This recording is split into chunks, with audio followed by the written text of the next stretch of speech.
Licorice Pizza, the record store, Paul Thomas Anderson remembered. In 1969, when vinyl records ruled the world and the counterculture movement was reshaping American society, a small record store opened in Long Beach, California that would eventually become a cultural institution. Licorice Pizza wasn't just another music retailer. It was a temple to the transformative power of sound, a place where teenage dreams were measured in album covers, and where the ritual of discovering new music felt almost sacred.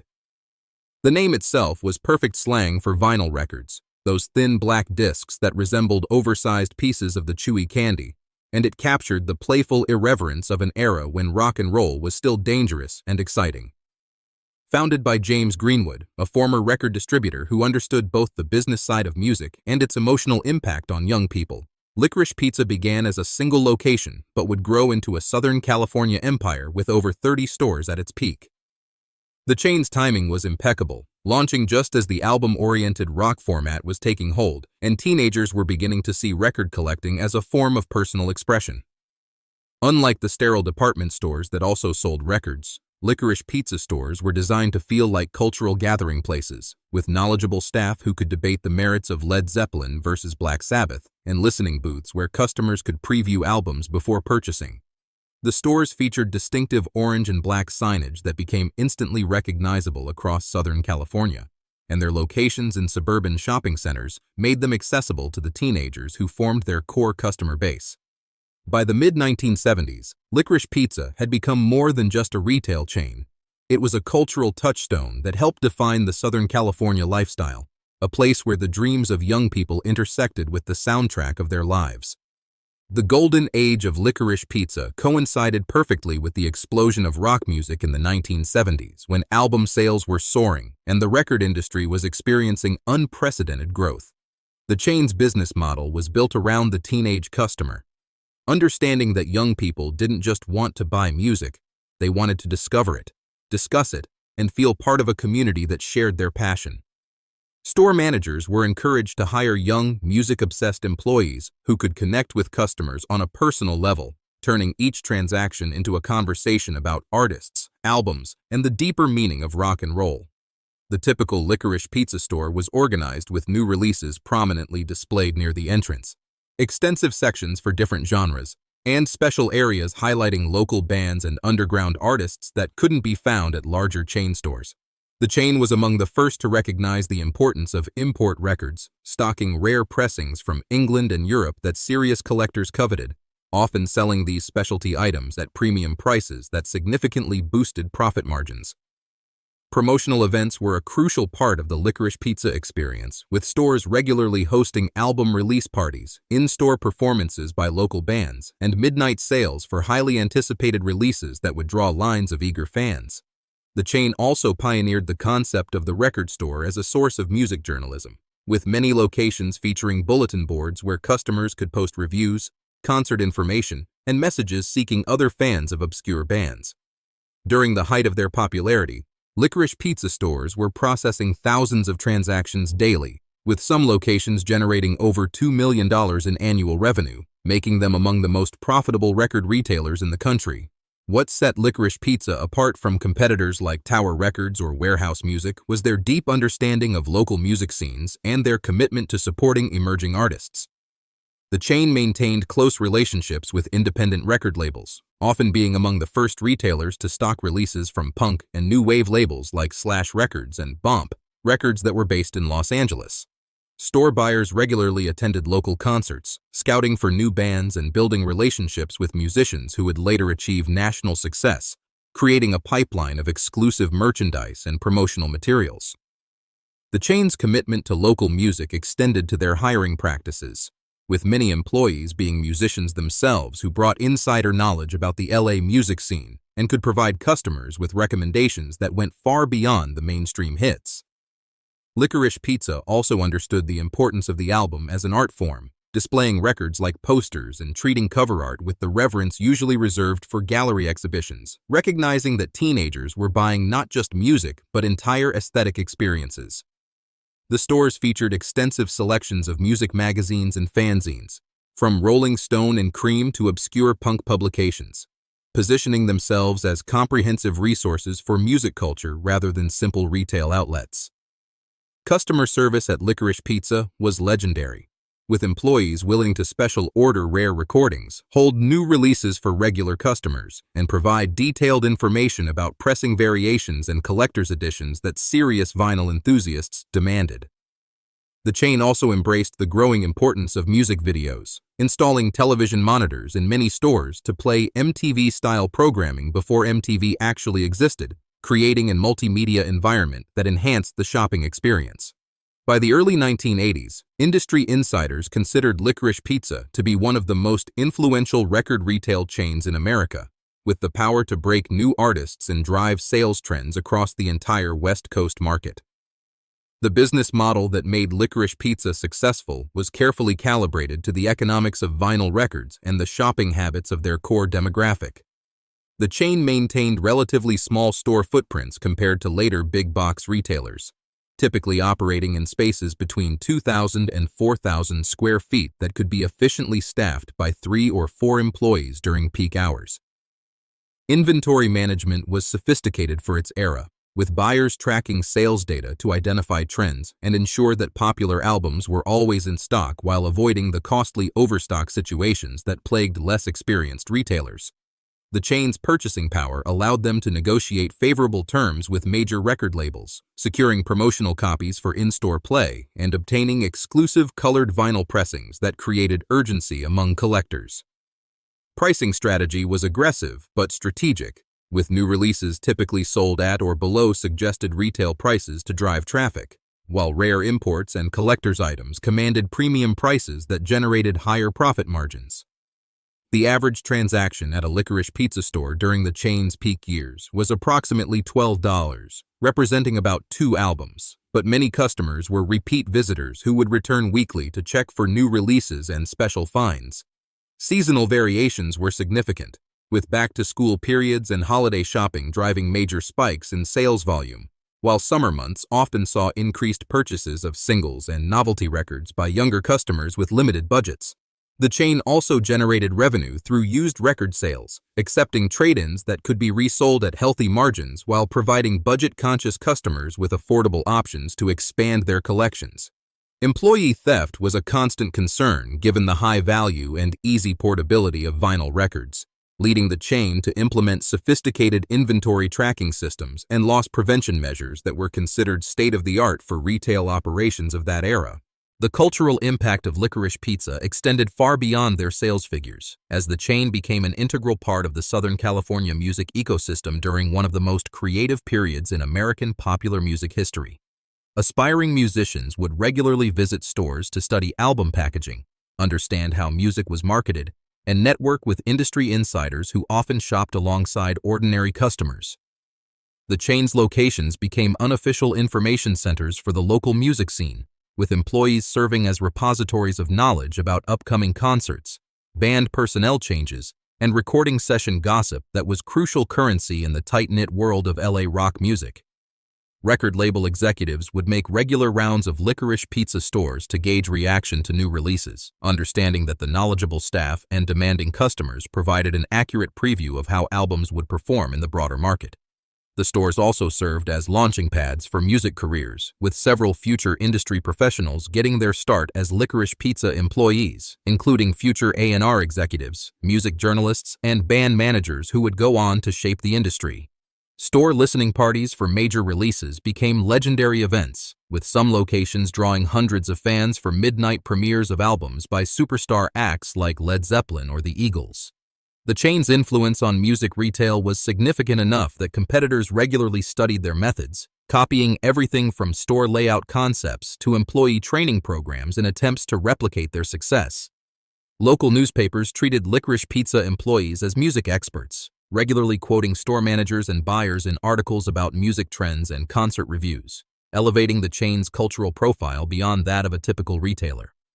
The stores became gathering places for music obsessives, creating communities of collectors and fans who would spend hours browsing, discussing, and debating the merits of different artists and recordings, turning record shopping into a social activity that reinforced customer loyalty and drove repeat business.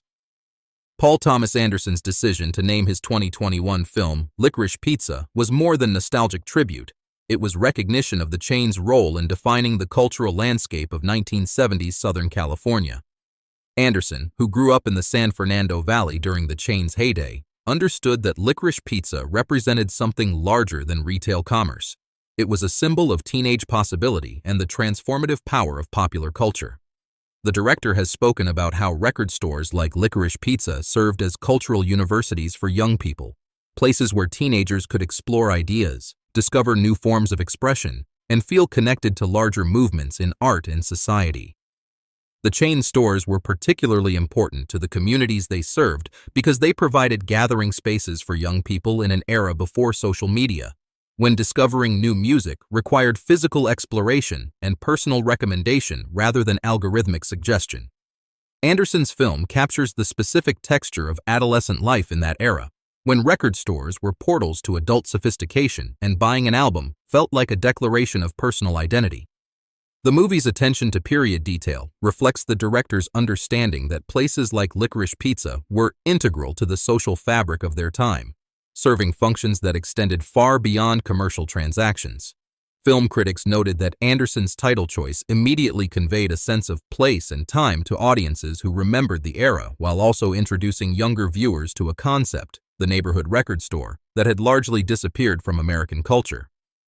The nostalgic power of the Licorice Pizza name demonstrated how certain retail brands transcend their commercial origins to become symbols of entire cultural moments, representing not just places to buy things, but spaces where communities formed and personal tastes developed. Anderson's use of the name also highlighted the importance of local business in creating authentic cultural experiences, contrasting the intimate, knowledgeable service of chains like Licorice Pizza with the impersonal efficiency of later big-box retailers and online commerce. The beginning of the end for Licorice Pizza came in the early 1980s, when a confluence of technological and economic factors began undermining the business model that had made the chain so successful. The introduction of compact discs in 1982 initially seemed like an opportunity, as the new format commanded higher retail prices and appealed to affluent customers willing to replace their vinyl collections. But the transition period created inventory challenges and confused customers who were unsure about investing in new technology. The rise of MTV fundamentally changed how young people discovered music, shifting emphasis from radio and record store recommendations to visual presentation and video rotation, diminishing the role of knowledgeable retail staff in the music discovery process. Shopping mall dynamics were also evolving, with anchor stores demanding larger spaces and higher foot traffic, making the small-format specialty stores that Licorice Pizza operated less attractive to property managers focused on maximizing revenue per square foot. Competition intensified dramatically as major electronics retailers like Circuit City and Best Buy began selling music as loss leaders to drive traffic for higher-margin items like stereo equipment and televisions, making it difficult for specialized music retailers to compete on price. The chain's expansion strategy, which had fueled growth during the 1970s, became a liability as lease obligations for underperforming stores drained resources that might have been used to modernize successful locations or invest in new technology. Labor costs were also rising as the Retail Workers Union gained strength in California, increasing overhead expenses just as profit margins were being squeezed by increased competition and changing consumer habits. Management decisions during this period reflected the difficulty of adapting a successful formula to rapidly changing market conditions, with some observers noting that the chain's leadership seemed to underestimate the speed and magnitude of the changes affecting the music industry.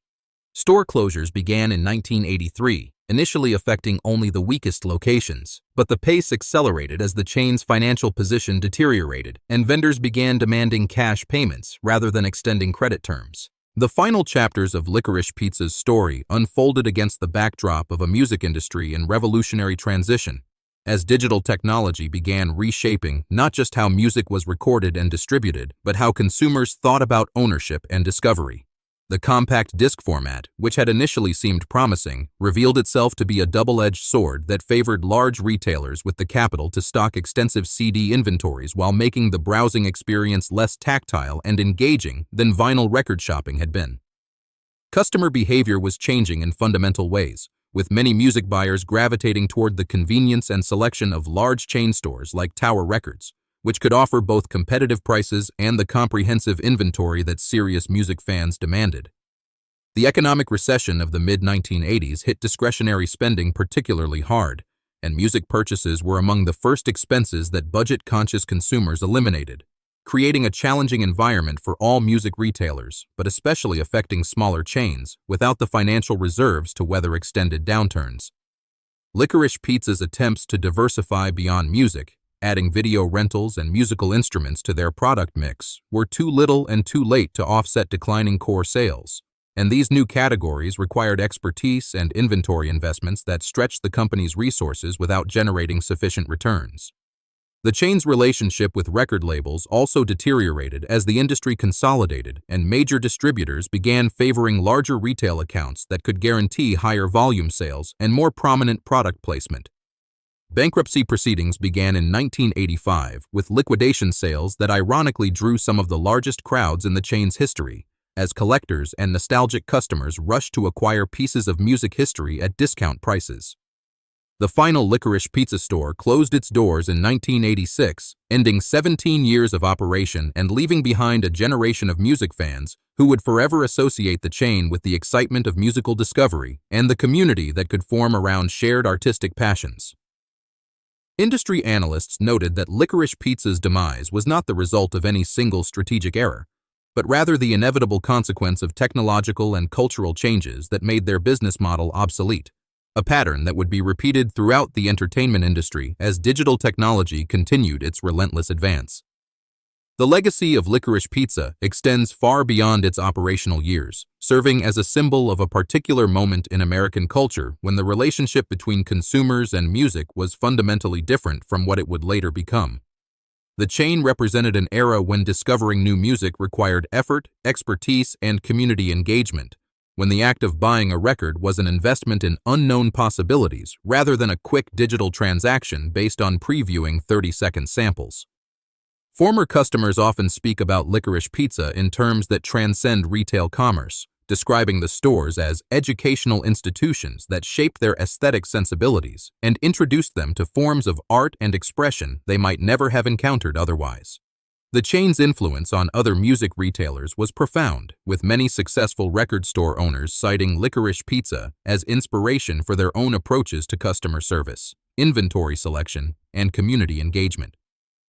Music industry professionals who began their careers during Licorice Pizza's heyday often credit the chain with teaching them to understand music as both art and commerce, providing lessons about consumer behavior and cultural trends that proved valuable throughout their careers.